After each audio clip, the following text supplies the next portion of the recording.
अगर आपका 10th का लघु उत्तरीय क्वेश्चन जो है यानी पहला चैप्टर का जो है जैव प्रक्रम चैप्टर का नाम हो गया और पोषण के बारे में हम लोग जान रहे थे, तो उसमें जो है लघु उत्तरीय सवाल जो जिसका बन नहीं रहा है तो उसको जो हम लोग बनाने का प्रयास किए हैं और इसमें जो है एक वीडियो में पूरा जो है आपको दे देंगे, सारा क्वेश्चन का आंसर भी आपको समझा देंगे।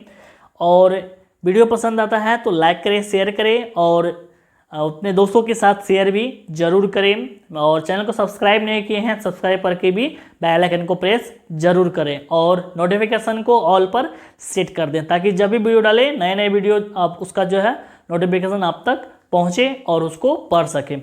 तो चलिए अब हम लोग जो है देर नहीं करते हैं और इसका जो है चैप्टर बनाना चालू करते हैं। तो हम लोग जानेंगे आज चैप्टर 1 का जो है लघु उत्तरीय क्वेश्चन और क्वेश्चन नंबर 1 होगा और आज जो हम लोग इसके और बढ़ते हैं। ठीक है, जय हिंद साथियों। तो आज हम लोग जानेंगे लघु उत्तरीय सवाल है और बायोलॉजी का चैप्टर 1 पढ़ रहे हैं जैव प्रक्रम, जिसमें कि पोषण है। पोषण के बारे में हम लोग जाने थे। तो 1 नंबर का सवाल यहाँ का आ रहा है कि जीवों के लिए पोषण क्यों अनिवार्य है, यानी पोषण जो है जीवों के लिए क्यों अनिवार्य है इसके बारे में हम लोग को लिखना है। तो उत्तर में लिखेंगे पोषक तत्वों जीवित जीवों के लिए आवश्यक है, यानी पोषक तत्व जो है क्या है, जीवित है। जीवित मतलब क्या हो गया, जो जिंदा है, जो चलता फिरता है, तो उसके लिए क्या है, ये आवश्यक है। क्योंकि जीवित प्रजातियों की जीवन जो है ऊर्जा को खाने वाले पोषक तत्वों से प्राप्त किया जाता है जो खाद्य पदार्थों के रूप में होता है। पोषक तत्वों की उचित मात्रा के बिना जीवित जीव आवश्यक कार्य करने में असमर्थ है। इस कारण से पोषक तत्व जीवित जीवों के लिए बहुत महत्वपूर्ण है। तो जीवित प्राणी जो होता है, जीवित प्रजाति जो होता है, उसको जीवन जीने के लिए यानी अपना कार्य को सुचारू रूप से चलाने के लिए क्या करना पड़ता है, पोषण का आवश्यकता पड़ता है। तभी पोषण करेगा तभी तो वो तंदुरुस्त होगा और उसको काम करने में क्या होगा कि मन लगेगा। तो उसके लिए क्या है कि पोषक जो है बहुत ही जरूरी है, बहुत ही महत्वपूर्ण चीज है पोषक। ठीक है, तो ये था हमारा जीवों के लिए पोषक क्यों अनिवार्य है, इसके लिए हम लोग जान लिए। अब है क्वेश्चन 2, कह रहा है इसमें कि पोषक की परिभाषा दे। तो पोषक का परिभाषा इस तरह से लिखेंगे हम लोग। उत्तर में लिखेंगे वह विधि जिससे जीव पोषक तत्वों को ग्रहण कर उसका उपयोग करते हैं पोषण कहलाता है। यानी पोषण का परिभाषा जो है कुछ हम लोग इस तरह से दे सकते हैं, पोषक पोषण। ठीक है, तो ये हमारा दूसरा हो गया। तो इस तरह से देखिए, सॉरी ये क्वेश्चन है हमारा यहाँ पे पोषण। तो क्या कह रहा है कि वह विधि जिससे जीव पोषक तत्वों को यानी जिस चीज को जो है खा करके क्या करता है, उसका उपयोग करता है, चाहे वो ऊर्जा के रूप में हो। लगभग तो जितना भी वस्तु हम लोग खाते हैं, जो भी वस्तु खाते हैं उससे हमें क्या मिलता है, ऊर्जा मिलता है, ताकत मिलता है।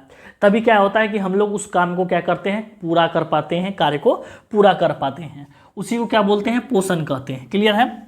तो अब चलेंगे क्वेश्चन 3 की ओर। कह रहा है इसमें कि स्वपोषण में किन किन परिस्थितियों का होना आवश्यक है, इसके उपोत्पाद क्या है। स्वपोषण, स्वपोषण जो है कौन करता है, उसके लिए आपको हम बताए थे कि स्वपोषण जो है सिर्फ हरे हरे पेड़ पौधे जो होते हैं वही कर पाते हैं। ठीक है, तो स्वपोषण में कार्बन डाइऑक्साइड मतलब CO2 हो गया तथा जल H2O हो गया, पर्णहरित या क्लोरोफिल है और सूर्य का प्रकाश। सूर्य का प्रकाश जब तक नहीं रहेगा तब तक क्या होगा कि उसका जो है क्लोरोफिल का जो प्रकाश संश्लेषण का जो प्रक्रिया है वो पूर्ण नहीं हो पाएगा। तो ये जरूरी है सूर्य का जो है प्रकाश होना।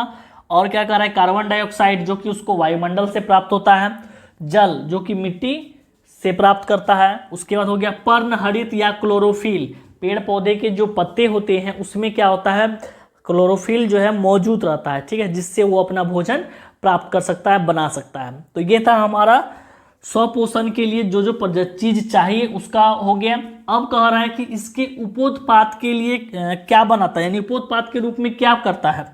तो यहाँ पे लिखेंगे इसके उपोत्पाद के रूप में ऑक्सीजन बनाता है। यानी जब ये भोजन को जो है पूरी तरह से कर लेता है तो उसके बाद जो है उपोत्पाद के रूप में क्या बनाता है, इसके बाद क्या बनाता है।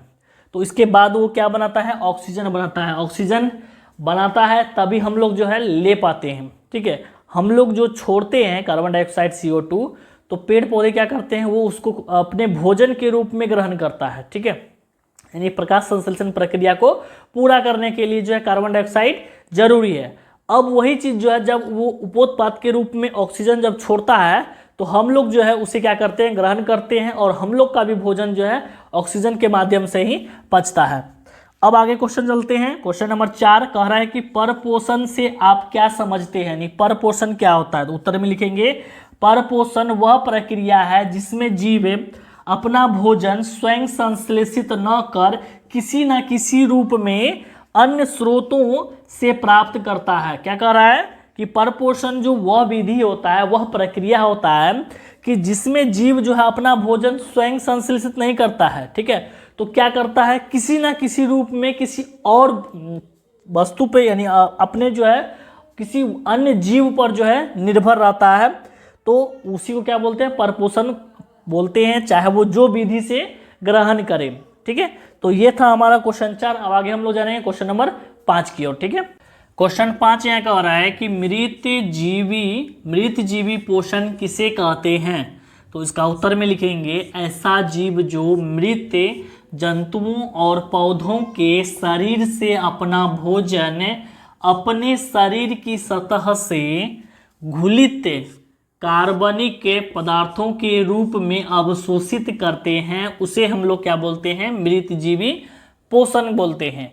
तो इसमें जीव क्या करता है कि जो मृत जंतु होता है या पौधा होता है उसके शरीर से जो है अपना भोजन और क्या कह रहा है कि अपने शरीर के सतह से करता है, यानी उसमें जो घुलित होता है कार्बनिक पदार्थ उसको वो खा करके या पोषण करके जो है अपना जो है ऊर्जा प्राप्त करता है। क्लियर है। अब जानेंगे क्वेश्चन 6 कह रहा है कि इसमें परजीवी पोषण क्या है। तो उत्तर में लिखेंगे परजीवी पोषण में जीव दूसरे प्राणी के संपर्क में अस्थायी या अस्थायी रूप से रहकर उससे अपना भोजन प्राप्त करते हैं, उसे हम लोग परजीवी पोषण कहते हैं। तो इसमें क्या करते हैं कि जीव जो है दूसरे प्राणी के संपर्क में अस्थायी से या अस्थायी रूप से रह करके उससे अपना भोजन प्राप्त करते हैं। जैसे कि पेड़ पौधे, एक अगर आम का पेड़ है उसमें बहुत सारा पेड़ ऐसा होता है कि जो उसमें रहते हैं और निवास करते हैं, अपना पोषण भी उसी से प्राप्त करते हैं। तो उसमें क्या करता है कि कोई अस्थाई रहता है, कोई अस्थाई रूप से रह करके उसमें भोजन प्राप्त करते हैं, तो उसे हम लोग बोलते हैं परजीवी पोषण। क्लियर है। अब है क्वेश्चन 7, इसमें कह रहा है कि प्राणी संपोषी जीव किसे कहते हैं। तो इसका उत्तर में लिखेंगे कि वैसा पोषण जिसमें प्राणी अपना भोजन ठोस या तरल रूप में जंतुओं के भोजन ग्रहण करने की विधि द्वारा ग्रहण करते हैं, उसे प्राणी संपोषी जीव कहते हैं। क्या कह रहा है कि अपना भोजन ठोस या तरल रूप से जंतुओं के भोजन ग्रहण करने की विधि से क्या करते हैं, ग्रहण करते हैं, उसे प्राणी संपोषी जीव कहते हैं। ठीक है। अब है क्वेश्चन 8 में कि प्रकाश संश्लेषण से आप क्या समझते हैं। उत्तर में लिखेंगे जिस प्रक्रिया के द्वारा पौधे अपना भोजन तैयार करते हैं उस मूलभूत प्रक्रिया को क्या बोलते हैं, प्रकाश संश्लेषण कहते हैं। इसके लिए जरूरी चीज जो क्या होता है, कार्बन डाइऑक्साइड होता है, जल होता है, सूर्य का प्रकाश होता है, और उसके पत्तों में जो मौजूद क्लोरोफिल यानी पर्णहरित जो होता है उससे वो अपना भोजन तैयार करता है पत्तियों में, और वो पत्तियों से क्या करते हैं, सारे अंगों तक पहुंचाते हैं। क्लियर है। ये था हमारा क्वेश्चन 8। अब आगे हम लोग जानेंगे क्वेश्चन नंबर 9 की ओर। क्लियर है। क्वेश्चन 9 कह रहा है यहाँ पे कि पत्तियों को प्रकाश संश्लेषी अंग क्यों कहा जाता है। यानी पेड़ का जो पत्ता होता है उसे हम लोग जो है प्रकाश संश्लेषी अंग क्यों कहते हैं, वो प्रकाश के लिए जो है प्रकाश संश्लेषण के लिए क्या काम करता है, इसके बारे में जो है वो लिखना है। ठीक है।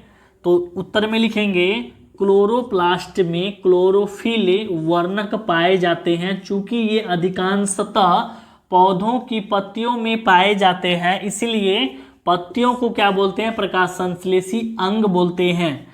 क्लोरोप्लास्ट में क्या पाया जाता है, क्लोरोफिल पाया जाता है। ठीक है। क्लोरोप्लास्ट में क्लोरोफिल पाया जाता है, और ये किस में होता है कि अधिकांश जो है जितने भी हरे पेड़ पौधे दिख रहा है उसमें क्या होता है, उसके पत्तियों में वो पाया जाता है। ठीक है, यानी क्या कर रहा है, क्लोरोप्लास्ट में जो क्लोरोफिल होता है, ये क्लोरोफिल ही हम लोग को जो है यहाँ पे बताया गया है कि पौधों के पत्तियों में ही पाया जाता है। ठीक है, जिसके कारण जो है उसका प्रकाश संश्लेषण का प्रक्रिया जो है पूरा होता है, और पत्ती को क्या बोलते हैं, प्रकाश संश्लेषी अंग कहते हैं। ठीक है, अब क्वेश्चन 10 कह रहा है कि भोजन के पाचन से आप क्या समझते हैं। उत्तर में लिखेंगे, पाचन वह प्रक्रिया है जिसमें भोजन को यांत्रिकीय और रासायनिक रूप से छोटे छोटे घटकों में विभाजित कर दिया जाता है ताकि उन्हें रक्त धारा में अवशोषित किया जा सके।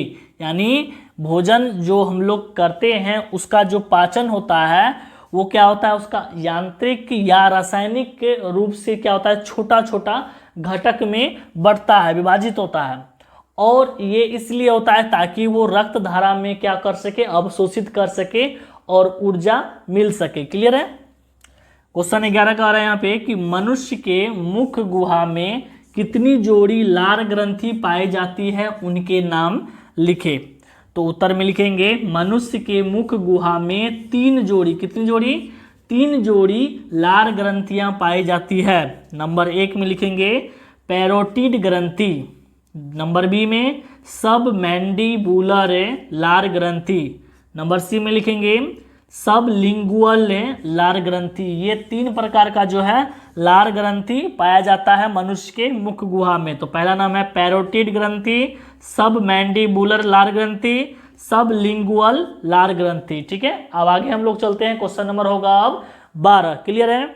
क्वेश्चन 12 यहाँ कह रहा है कि मनुष्य में आमाशय कितने भागों में बटा होता है, उनके नाम लिखें। तो उत्तर में लिखेंगे, मनुष्य के आमाशय जो है 3 भागों में बटा होता है। नंबर ए में अग्रभाग, अग्रभाग को हम लोग क्या बोलते हैं, कॉर्डियक। बी नंबर में पिछला भाग होता है जिसको हम लोग क्या बोलते हैं, पाइलोरिक भाग। नंबर सी बीच का जो भाग होता है उसको बोलते हैं फुंडिक भाग। शॉर्ट में अगर नाम हम लोग बताए तो नाम इसका तीनों का हो जाएगा कॉर्डियक, पाइलोरिक और फुंडिक। ये 3 प्रकार का जो भाग है, और ये तीनों भाग जो है किस जगह होता है उसके बारे में भी हम लोग यहाँ पे लिख दिए हैं। ठीक है, अब आगे हम लोग चलते हैं, क्वेश्चन नंबर 13 कह रहा है इसमें कि मनुष्य के छोटी आंत की लंबाई कितनी होती है, छोटी आंत के 3 भागों के नाम भी लिखे। तो यहाँ पे छोटी आंत का जो लंबाई होगा उसके बारे में लिखेंगे। तो पहले उत्तर में लिखेंगे, छोटी आंत की जो लंबाई है वो 6 मीटर है तथा चौड़ाई जो है 2.5 सेंटीमीटर है। क्लियर है। अब अगर हम इसकी भाग के बात कर लें तो 3 भाग होते हैं इसके, और तीनों का नाम जो होता है वो इस प्रकार होता है। छोटी आंत के 3 भाग, पहला हो गया ग्रहणी, दूसरा हो गया जैजुनम और तीसरा हो गया इलियम। ये तीनों जो है इसमें बटा होता है। क्लियर है। ग्रहणी, जैजुनम और इलियम। ये था हमारा क्वेश्चन नंबर 13। अब जो है इस लघु उत्तरीय सवाल में जो है सिर्फ 13 क्वेश्चन था। 13 क्वेश्चन का जो है आंसर सॉल्व कर दिए हैं। और इस वीडियो को जो है खूब प्यार दीजिए और लाइक शेयर जरूर करें, और चैनल को सब्सक्राइब नहीं किए हैं सब्सक्राइब करके बेल आइकन को प्रेस भी जरूर करें। वीडियो देखने के लिए दिल से धन्यवाद है। जय हिंद, जय भारत।